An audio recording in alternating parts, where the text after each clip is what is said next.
Hey, it's Rich back with you for another video. Today I'm with a 2004 Turbo 182. This was the first year they came out with G1000 and the 182s and the 206s, and these early ones had the KAP140 Autopilot. And we have another Turbo 182 that's an 08 that has the GFC 700 Autopilot. And there's kind of a big distinction in the market between these two airplanes.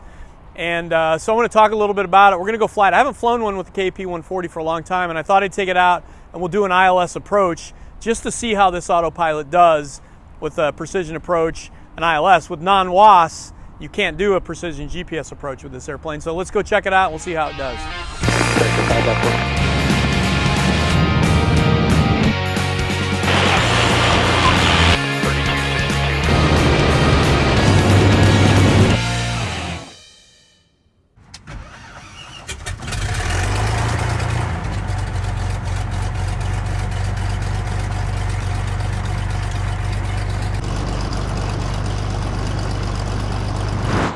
Clear for takeoff, 26 left, left crosswind, 851 Delta Sierra.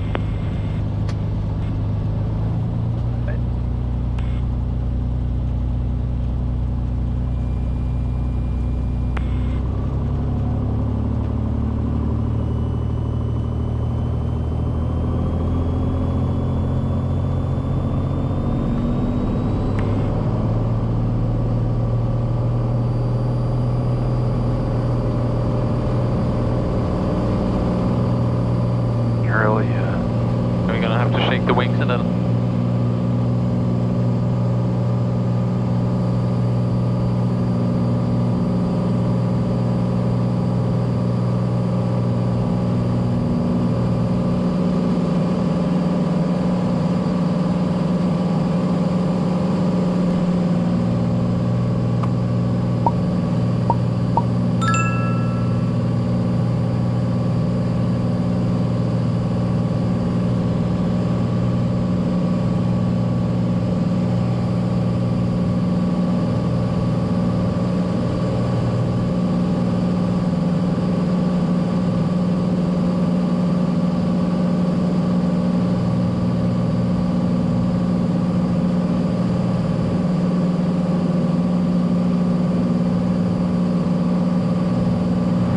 One Delta Sierra, frequency change approved.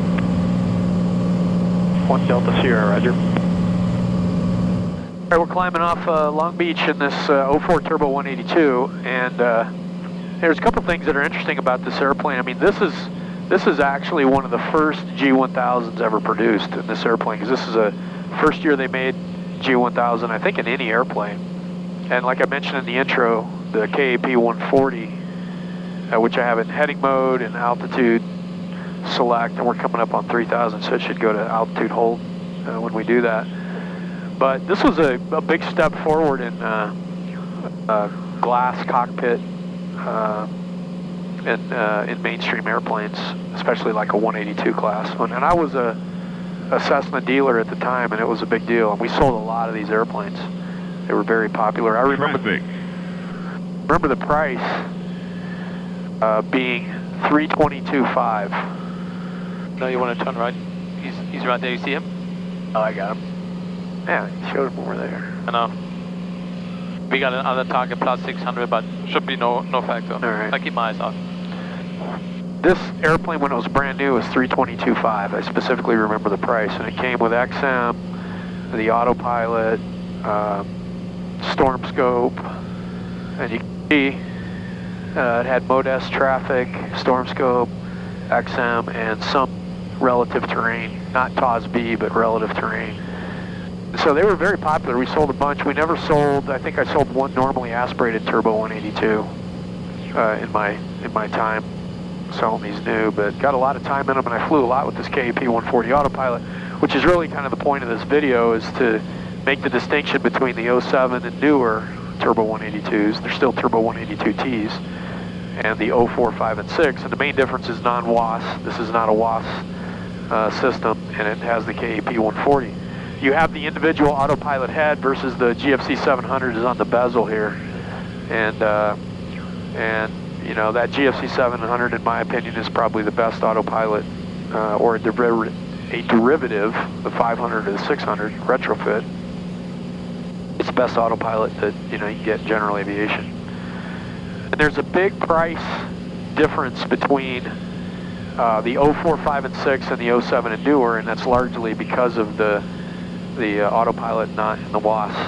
But if you look at this from a practical perspective, you also don't have a flight director on this autopilot either, so it's not integrated into the G1000. But I don't think anybody should dismiss this airplane simply because it doesn't have the GFC 700 autopilot. Performance is the same. It has built-in oxygen. It has a hot prop just like the other ones. Everything's pretty much the same. And if you're not really shooting non-precision GPS approaches, you don't really need it. That's really the only thing it lacks. And you can still do an ILS and non-precision step-down approaches. So, and there's a big price gap between this and the 07 and newer. And I think obviously the market dictates what that price gap is. But I think if you're thinking about, I sure like to have a turbo 182, but I don't want to spend, in the high fours. You could look at something like this, and it's still got, 80% of the, or maybe more than that, of the same attributes that the 07 and newer has. This airplane is actually for sale. We have a 08 turbo 182 T also for sale, and our turbo 182T 08 is listed at $525, and it's got the GFC 700 autopilot. And this airplane is listed at $350. And there's some other change. This has 3,000 hours and a overhauled engine, and that one has 1,200 hours and an overhauled engine. So, there's some differences in airframe time and some equipment, but for the most part, like I said, 85% of them are exactly the same.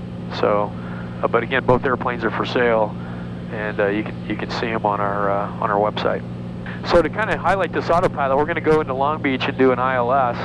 And again, I haven't flown with this autopilot for a while. I've got a lot of time behind it earlier in my flying, but I haven't flown one in a while. So let's go take it in and see how it does an ILS approach. SoCal Cessna 851 Delta Sierra. 851 Delta Sierra, SoCal Bridge, go ahead. Yeah, we're about 5 miles off of Huntington Beach, 3,000. BFR requesting a practice ILS into Long Beach with information mic. 851 Delta Sierra, squawk 0265. 0265, 851 Delta Sierra. 851 Delta Sierra, radar contact 20 miles south of Long Beach. Long Beach mic is current, altimeter 2978, wind 29010, state type of aircraft? Cessna 182, and we have mic for 851 Delta Sierra. 01 Delta Sierra, roger, fly heading 040, maintaining VFR, vector for the ILS approach. 040, vectors for the ILS, will maintain VFR, 851 Delta Sierra. Did you see that? I randomly dialed in. Oh, it was random? Well, you kind of expected something like that. Yeah, it's random, but I think it's probably a trained random. Right. We got the ILS dialed in. We're in heading mode, and I'm going to descend down to the better altitude, which I have selected here, but this has nothing to do with what's on the KAP140. They don't talk to each other, so I'm going to need to dial it in here. When I do that, notice it changes to arm the altitude. 851 Delta Sierra, I'd like to descend down to 1,600. Skyline 851 Delta Sierra, altitude discretion. Thank you. So then I select, where is the vertical? I take it out of altitude hold. It goes into vertical speed, and then I just select my rate. There's no vertical speed button. You toggle altitude, hold to vertical speed, and then select the rate. Kind of hazy. I can't see Long Beach from here. Is there one? 1 Delta Sierra, turn left heading 030. Left turn 030, 1 Delta Sierra. Kind of was a 200 foot or a 1,000 foot beeper. Warning. You can see the localizer drawn out here in as a course line after I activated vectors to final. The TFR for Disneyland's up there. You know, it's got all the stuff that you would expect on a newer model. Right. It intercepted. 1 Delta Sierra, 8 miles from Gunny, turn left hang 330. Maintain VFR, practice first approved, no separation service provided. 330 to join and maintain VFR, practice ILS for 851 Delta Sierra. Wonder why it went to 1500 instead of 1600. SoCal, Delta 895, Alpha Mike 1300. I hit approach. Practice VOR approach. November 5 Alpha Mike, resume own navigation to Seal Beach, report procedure turn inbound. Own navigation to Seal Beach, report procedure turn inbound, 5 Alpha Mike. Okay, yeah. Approach is armed, so it caught the localizer and then it puts glide slope in the standby.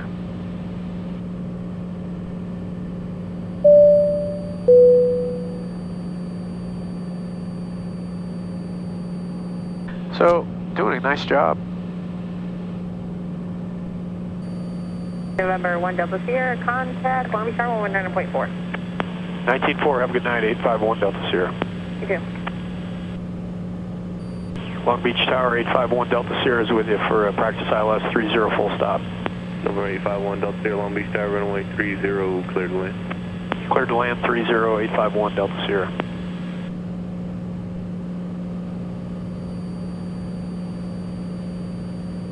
And that sun is bright. Landing checklist is fuel, mixture. I'm going to leave the flaps alone for now. Lights are up, seatbelts are on, looks good.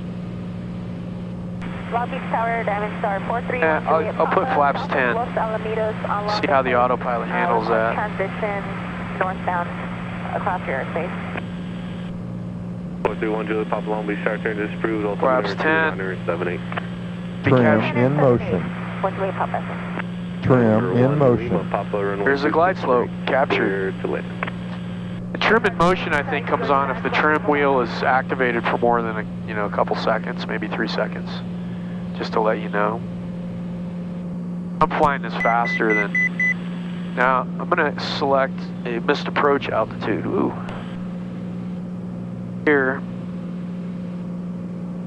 and here.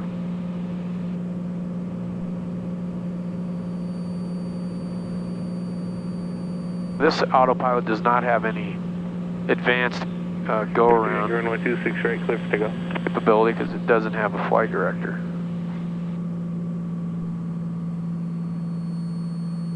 Oh, 688, contact SoCal, Fox 688. So with this autopilot on a missed approach, you would just disconnect it, do your standard go-around, but you wouldn't have a flight director to direct you on a missed approach procedure and sequence the missed approach and all that stuff. That's, a more rudimentary capability. It's doing a real nice job flying ILS. About 200 minimums. I'm going to challenge it again with flaps. Make sure it's going rich. I'm going to put the flaps to 20. I hold the glide slope pretty good. About a half a dot off.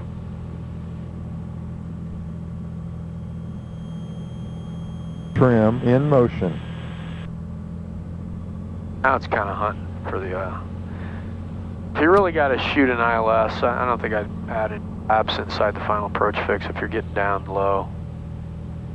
It's chasing it pretty good. There's disconnect. Just lost the glide slope. All in all, I think it did a good job.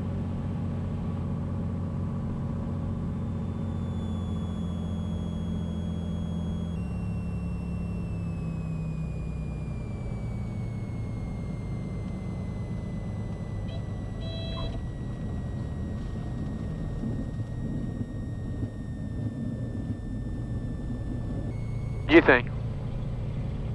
Is that your experience with when you fly them?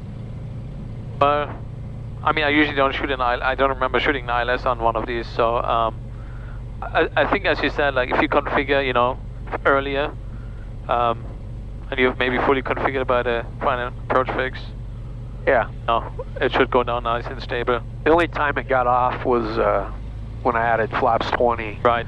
That was About 200 feet or 300 feet above the final, above minimums, which And if you're an IMC, I don't think that's a good idea, really in any airplane, to be changing configurations that low to the ground. Right, exactly. So, but I'd be confident shooting an approach with it. yeah, for sure. And I shot many approaches in these airplanes with this autopilot over the years, you know. Yeah. So, yes, sir. I mean, these are great airplanes. They have no. You can see why they're popular. There's no really, bad things about a 182. It's just a great airplane. And if you're not going to be, doing a lot of IFR flying down to where you need a precision approach, this airplane, it's just fine. So one question is, can you upgrade this airplane with a KAP140 to a GFC 500 autopilot? That would be an interesting upgrade. If you know the answer to that question, leave me a comment, because I'm honestly not 100% sure if the GFC 700 will integrate with the G1000. I mean, it makes sense that it would, but I can't say that I've seen one that has it. But I'd love to hear more if somebody knows the answer to that question. I hope you enjoyed this quick video. We got a couple of 182s, as I mentioned. They're kind of hard to come by right now. Not many of them on the market. They're not building the turbos anymore. I flew another one on another video. But anyway, thanks for watching.